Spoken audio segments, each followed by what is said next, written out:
राधा स्वामी जी, आज की जो साखी है सावन सिंह महाराज जी के समय की है।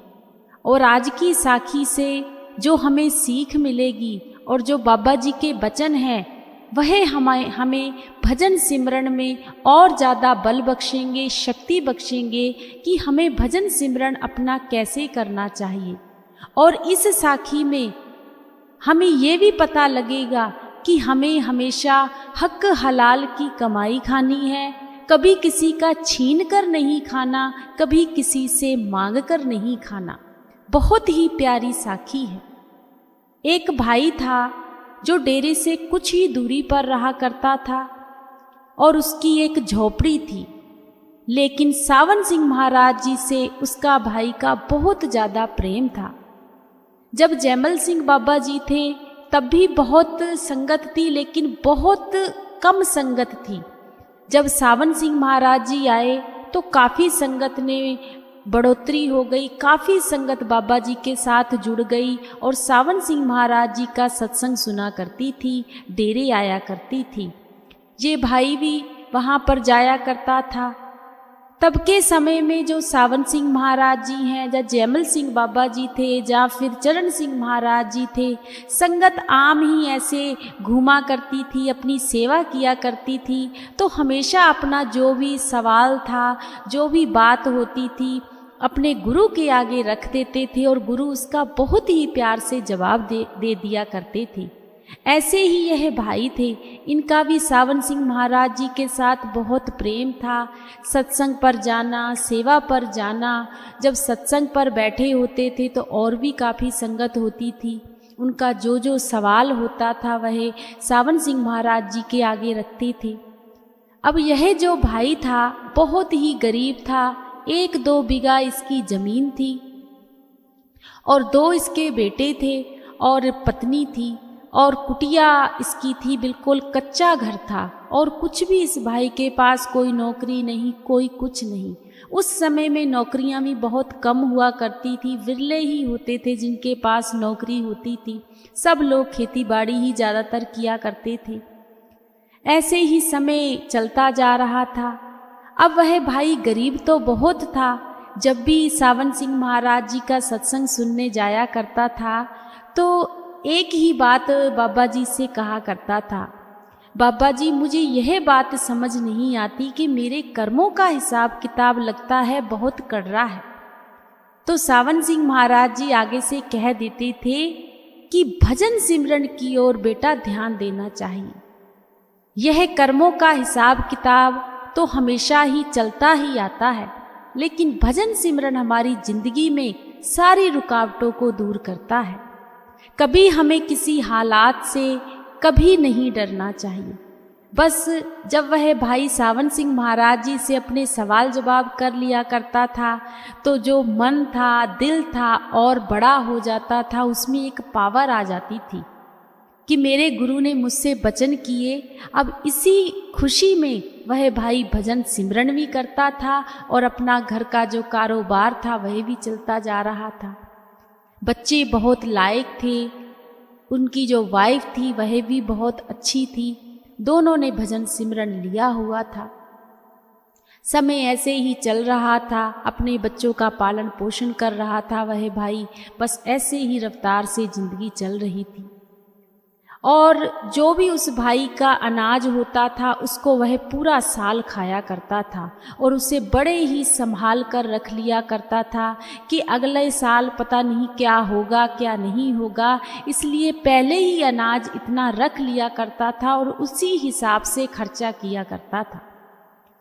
एक साल क्या हुआ, काफ़ी बरसात हुई, मौसम बहुत खराब हुआ, लोगों की उस साल बहुत ज़्यादा हानि हुई। तो उस भाई की जो खेती में गेहूं थे वह भी सारे के सारे खराब हो गए। जब खराब हो गए तो उस भाई ने सोचा कि गेहूं तो सारे खराब हो गए हैं, अब मैं पूरा साल क्या करूंगा।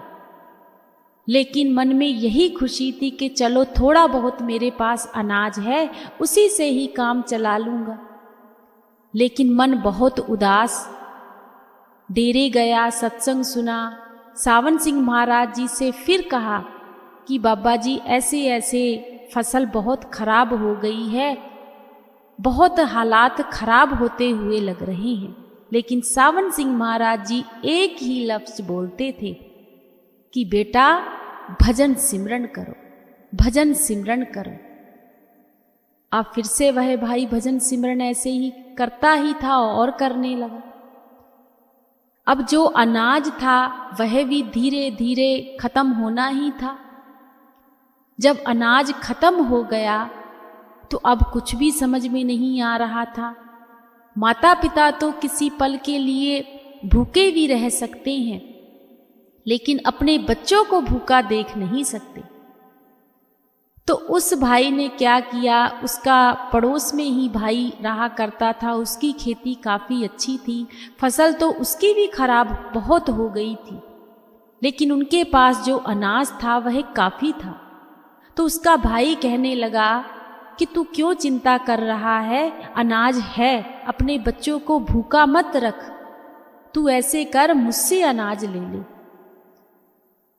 तो वह भाई कहने लगा कि नहीं, अगर मैंने आपसे अनाज ले लिया तो मैं आपको वापस नहीं कर पाऊंगा। तो वह भाई कहने लगा वापस करने की जरूरत ही नहीं है, तुम्हारे बच्चे हुए मेरे बच्चे हुए एक ही तो बराबर है, हमारे गुरु ने हमें क्या सिखाया है। तो उस भाई ने अपने भाई से अनाज लिया। अब कुछ दिन उससे चलते रहे। ऐसे ही काफ़ी लोग जो थे उस भाई की मदद करने लगे और उसके घर में अनाज आने लगा, और ऐसे ही उसका घर में खाना पीना जो था वह चलने लगा। अब भजन सिमरन पर भी वह भाई पूरा टाइम देता था। एक दिन वह भाई भजन सिमरन पर बैठा हुआ था, क्या देखता है कि सावन सिंह महाराज जी आए। आकर सावन सिंह महाराज जी ने कहा कि बेटा यह क्या कर रहा है, तू लोगों से अनाज मांग मांग के जो खा रहा है, कर्मों का हिसाब किताब तो वैसे ही बहुत कर रहा है, लेकिन जो तू अनाज मांग मांग के खा रहा है इसका भी भुगतान तुम्हें बहुत बड़ा देना पड़ेगा। क्योंकि हमें कभी भी किसी से अगर कोई मांगकर चीज लेते हैं, जा तो उसे लौटा दो, अगर हम उसे लौटा नहीं पाते तो उसका कर्मों का हिसाब किताब बहुत कड़रा है। और बेटा तुम्हें पता है, किसी के खेत में से अगर एक छींटा गेहूं का अपने खेत में भी आ जाए ना, तो उसका भी भुगतान करना पड़ता है, जिसमें हमारी कोई भी गलती नहीं है। यह तो कुदरत का खेल है, लेकिन गया तो हमारे अंदर ना। तो इसलिए यह जो तुम काम कर रहे हो यह सही नहीं है।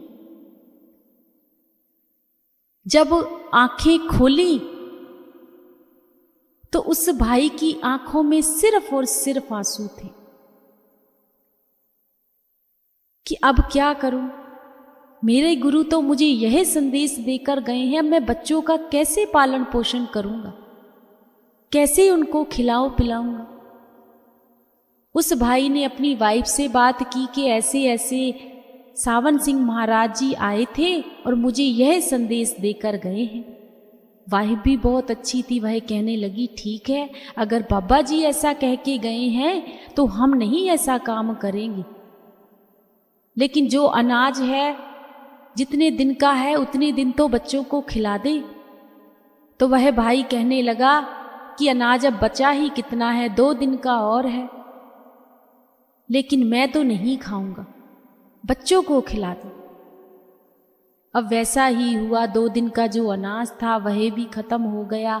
दोनों हस्बैंड वाइफ ने 2 दिन भी वह खाना नहीं खाया। अब जब अनाज खत्म हो गया तो बच्चे कहने लगे पिताजी ऐसे ऐसे अनाज तो खत्म हो गया है, अब हम क्या करें, किसी के घर से मांग कर ले आइए। तो वह भाई कहने लगा कि अब मैं मांग कर नहीं लाऊंगा, मेरे गुरु ने कहा है कि मांग कर नहीं खाना, यह कर्मों का बहुत कड़रा हिसाब किताब मुझे देना पड़ेगा। बच्चे भी बहुत अच्छे थे, बच्चे भी बैठ गए। ऐसे ही एक दिन निकला, 2 दिन निकले, लेकिन भूख में इंसान कितना समय रह सकता है। बहुत परेशान कि अब करूं तो करूं क्या। अब ऐसे ही भजन सिमरन पर वह भाई फिर से बैठा, तो उसे कुछ समझ में नहीं आ रहा था। उसे ऐसा लगा कि सावन सिंह महाराज जी मुझे फिर कुछ कहकर जाएंगे, लेकिन कोई संदेश नहीं मिला। अब अगला दिन संडे का था, तो बच्चे कहने लगे कि ऐसा है कि क्यों ना हम सत्संग पर जाते हैं, डेरे जाते हैं, वहां पर हमें लंगर भी खाने को मिलेगा, सत्संग भी सुन लेंगे, और बाबा जी से आप पापा जो भी सवाल जवाब करना है वह भी कर लीजिएगा। तो उनके पिताजी कहने लगे कि हाँ बेटा, ठीक कह रहे हो। जब वह डेरे गए तो वहां पर संगत बैठी हुई थी, सत्संग का समय था। सत्संग हुआ, उसके बाद जो भी संगत तभी सवाल जवाब कर लिया करती थी। अब यह जो भाई था, इनके बच्चे कहने लगे कि पिताजी आप कह क्यों नहीं रहे कुछ बाबा जी से? सावन सिंह महाराज जी आपकी तरफ देख भी रहे हैं, आप कुछ बोल क्यों नहीं रहे? तो वह भाई कहने लगा, मुझे कुछ समझ में ही नहीं आ रहा, मैं क्या बोलूं? क्या गुरु जानता नहीं है कुछ? वह तो सब जानते हैं। सारी संगत ने जो भी वहां पर थी, सब ने अपने अपने सवाल रख लिए, लेकिन घर से यह सोच कर गए थे कि हम भी कुछ पूछेंगे, लेकिन कुछ पूछने की हिम्मत ही नहीं हुई। तब सावन सिंह महाराज जी ने सेवादार को भेजा कि उस भाई को मेरे पास लेकर आओ। प्यार बहुत करते थे। जब भाई बाबा जी के पास गया तो बाबा जी कहने लगे, बड़े परेशान लग रहे हो, क्या बात है? तो उस भाई ने क्या जवाब दिया? वह भाई कहने लगा, शुक्राना है उस गुरु का, बहुत बहुत शुक्राना है उस गुरु का, उसने कोई कमी ही नहीं छोड़ी, बहुत दिया है मेरे गुरु ने। तो बाबा जी कहने लगे कि अगर शुक्राना है उस गुरु का, अगर तुम यह लफ्ज बोल रहे हो तो भाई आंखों में आंसू क्यों है? अगर शुक्राना है ना उस गुरु का तो फिर शुक्राना ही रहेगा,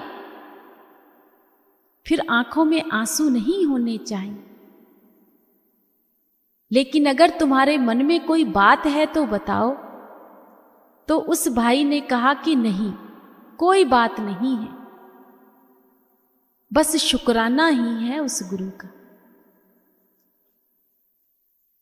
अब वहां पर खाने पीने के लिए सेवादार संगत को दे रहे थे, तो उनके बच्चे कहने लगे, पिताजी चलो कुछ खाकर आते हैं।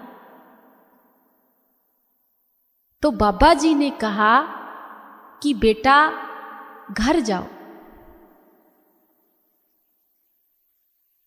जब यह बात उनके बच्चों ने सुनी तो उनके बच्चों के मन में बहुत ज्यादा शिकायत आ गई कि हम तो कुछ खाने के लिए जा रहे थे और बाबा जी ने कहा है घर जाओ। अब उस भाई की आंखों में भी आंसू, उनकी वाइफ की आंखों में भी आंसू, लेकिन शिकवा कोई नहीं, गिला कोई नहीं। जब रास्ते में जा रहे थे तो दोनों बेटे कहने लगे, पिताजी कैसे गुरु हैं आपके? लोगों से मांगना भी मना कर दिया कि मांग कर मत खाओ। जब हम इनके घर गए तो वहां भी हमें खाने को कुछ नहीं दिया और कहने लगे घर जाओ। क्या ऐसे गुरु होते हैं? आप इनकी वजह से हमें भूखा रख रहे हो। लेकिन उस भाई ने तब भी यही बात कही, शुक्राना है मेरे गुरु का, जरूर इसमें कोई ना कोई तो इसका मतलब होगा ही होगा। दोनों बच्चे बड़े नाराज, कहने लगे आपकी वजह से पिताजी आज हम 3-4 दिन हो गए भूखे हैं। हमने सोचा कुछ वहां जाकर खाएंगे, लेकिन यहां भी नहीं मिला। जब सावन सिंह महाराज जी ने उनसे यह कहा कि घर जाओ, घर पर भी क्या करना है, उस भाई से फिर से एक ही लफ्ज बोला, भजन सिमरन को बढ़ा दो। ऐसे ही जब घर की ओर बढ़ रहे थे, वह भाई तो अपना भजन सिमरन कर रहा था, लेकिन बच्चों की आंखों में आंसू थे। लेकिन उस भाई के मन में भी यह बात तो थी कि बाबा जी चलो हमारे लिए नहीं, बच्चों के लिए ही आप कुछ ना कुछ तो करो। बड़े शांत स्वभाव से, बड़े ही मन में बहुत से विचार आ रहे थे और अपने घर की ओर बढ़ते गए। दरवाजा था लकड़ी का, जब उसको खोलने लगे तो हिम्मत नहीं हो रही थी कि जब हम खोलेंगे तो अंदर तो कुछ भी नहीं है खाने को, क्या करूं। ऐसे तो अगर हम लोग, मेरे बच्चे भूखे रहे तो वह तो बचेंगे ही नहीं। पता नहीं क्या नियम है गुरु का, क्या है उनके मन में, मैं नहीं जानता। जब दरवाजा खोला, अंदर देखने को क्या मिला, एक गेहूं का कट्टा पूरा भरा हुआ और एक चावल का कट्टा वहां पर रखा हुआ। जब यह चीज देखी तो वहीं के वहीं बैठ गए दोनों हस्बैंड वाइफ कि ये कहां से आया। उनके बच्चे कहने लगे कि पापा ये कहां से आया सारा कुछ। उस भाई ने कहा, जब हमारे गुरु ने हमसे यह कहा था ना कि घर जाओ, हम तो वहां पर खाने के लिए जा रहे थे। गुरु को तो पता था कि आज का राशन तो यह खा लेंगे, लेकिन फिर क्या करेंगे। ये किसी और ने नहीं, ये मेरा गुरु रख कर गया है। अब मेरे गुरु ने मुझे रोजी रोटी दी है और अपने परिवार से कहने लगा, खाओ जितना खा सकते हो। उस दिन उनके घर बहुत ही खुशी से वह राशन तैयार हुआ और सभी ने खाया। लेकिन जो बाबा जी के वचन थे कि भजन सिमरन में और बढ़ोतरी करनी है, कोई कमी नहीं छूटनी चाहिए, वह भाई अपने भजन सिमरन में खूब ध्यान लगाने लगा, खूब मन से भजन सिमरन करने लगा। ऐसे ही जो समय था वह भी अच्छा चलने लगा। उनकी जो फसल थी वह फिर से दोबारा होने लगी और उनके जो दिन थे वह बदलने शुरू हो गए। उनके बच्चे भी बड़े हो गए। बाबा जी की दया मेहर से मालिक ने रंग लगा दिए, सब कुछ अच्छा हो गया। कहने का भाव सिर्फ इतना है, इस साखी से हमें बहुत बड़ी सीख मिली है, बहुत बड़ी। और सावन सिंह महाराज जी के समय में बहुत सी संगत ऐसी हुआ करती थी, सवाल जवाब कर लिया करती थी। आज के समय में भी संगत सवाल जवाब करती है, लेकिन संगत ही इतनी है, लाखों में करोड़ों में बाबा जी के साथ जुड़ी हुई है लेकिन तब तो बस बाबा जी खुले ही ऐसे ही बैठे हुए होते थे चेयर पर, और जो भी संगत आती थी अपनी बातचीत कर लिया करते थी। चरण सिंह महाराज जी के समय में तो हमारे मम्मी पापा, हमारे दादी दादा खुद हमें बताते हैं कि हम जब सेवा किया करते थे ना, तो चरण सिंह महाराज जी ऐसे बैठे होते थे और उनके पास हम चले जाया करते थे। जाकर हमारे मन में जो भी बात होती थी हम कर लिया करते थे और मुस्कुराते रहते थे चरण सिंह महाराज जी। लेकिन इस साखी से हमें यह सीख मिली है कि हमें कभी भी किसी का हक नहीं मारना, हमेशा हक हलाल की कमाई खानी है। चाहे हमारे घर में थोड़ा है, बोता है, लेकिन जब हम मालिक के आगे यह कहते हैं ना कि शुक्राना है आपका, आप जैसे भी हमें रखोगे हम वैसे ही रहेंगे, तो सच मानिए संगत जी, कमी सच में किसी चीज की नहीं रहती, किसी चीज की भी नहीं रहती। और ये हकीकत है। आपने हमारी भी जो आप बीती सुनी होगी, जो हमने प्ले लिस्ट में आप जाकर देख सकते हो। बहुत से भाई बहन यह बात कहते हैं कि दीदी आपकी जो आप बीती है वह हमें मिलती नहीं है, तो सारी की सारी आप बीती हमारी प्ले लिस्ट में आप जाकर देख सकते हो। उसमें भी अगर आप हमारी आप बीती सुनोगे ना, तो उसमें भी यह सारी बातें हैं कि बाबा जी सच में, अगर हम जिस दिन यह सोच लेना कि बाबा जी बस आपने ही सारा कुछ करना है, आपके ही करने से होना है, और हमें कभी किसी के आगे हाथ ना करना पड़े, कभी किसी से मांगना ना पड़े, तो सच मानिए संगत जी होता है ऐसा। बाबा जी अपने घर से देते हैं। इंसान से तो मांगने पर हमें ना सिर्फ और सिर्फ बेइज्जत ही होना पड़ेगा, और जो हम इंसान से लेंगे उसे हमें वापस भी करना पड़ेगा। लेकिन गुरु ने हमें जो सांसें दी हैं, जो इतना अच्छा हमें घर परिवार दिया है, इतना अच्छा शरीर दिया है, और हमें यही कहा है कि भाई भजन सिमरन कर लो, भजन सिमरन कर लो। जिस दिन हम अपने भजन सिमरन पर खरे उतर गए, हमारा स्वार्थ भी सुधरेगा, हमारा परमार्थ भी सुधरेगा। यही सच्चाई है, यही हकीकत है। राधा स्वामी जी।